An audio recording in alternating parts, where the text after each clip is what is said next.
Please welcome friend of the show, Prentice Powell.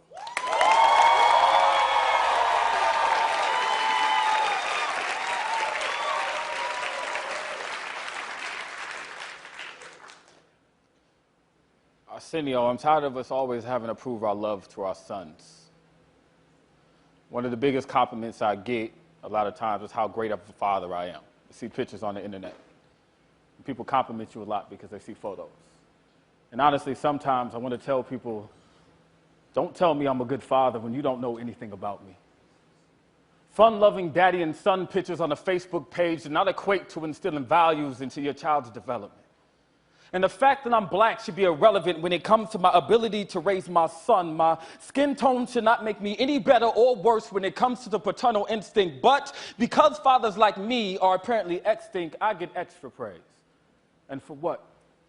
For doing what I'm supposed to do. From strangers.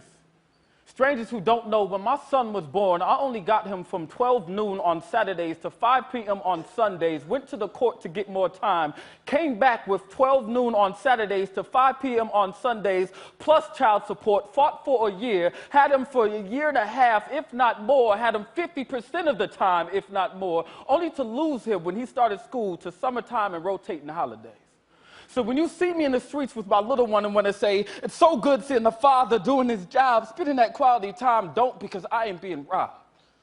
Robbed of the greatest gift. Forced to live through pictures on an iPhone to recognize the touch of my lips more than they do my fingertips. And the smell of his lotion every day I rub into my skin, so when I smell myself, I think of him. Forced to live through memories that occur within the span of 1 week. Through occasional webcam chats with a child too young to speak back, so when he reaches for you through that camera, all you can say is, son, I miss you too. Or watching your son learn how to ride a bike via Skype at the hands of another man, and even though he is a good man and you are glad he's around, that man is not you. And not letting his mother know that all this is getting to you, so you get up to grab some tissue because at all times, that distance of 3,117.4 miles can feel more like 3 million.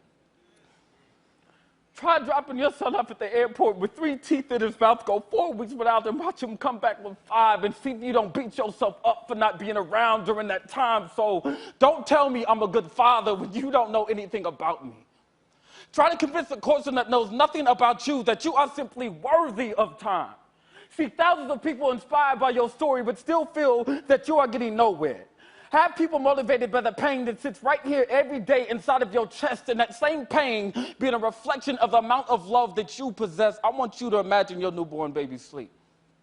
You're watching them.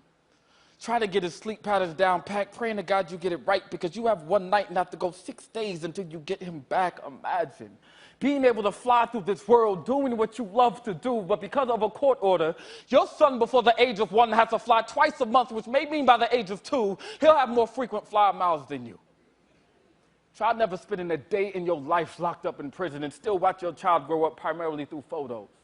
Learn about his milestones via text message or Facebook and see if you don't feel numb. So how can I smile when people tell me I'm such a good father when I feel like I'm not giving enough time to actually be one? Raise your son without feeling like you're actually raising him. And I know everything in this world doesn't go the way we plan. I can accept that. All that's fine. I just don't understand how a man can be forced to pay half of daycare, half of medical expenses, food, clothes, water, but the same man that laid down to create that child is not automatically given half of the time. Something about that situation is not right.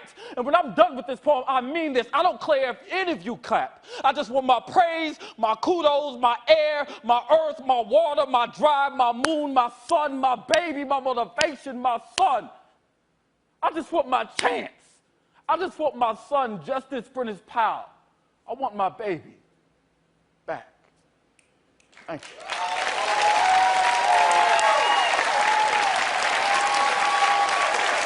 Ladies and gentlemen, that's Prentice Powell.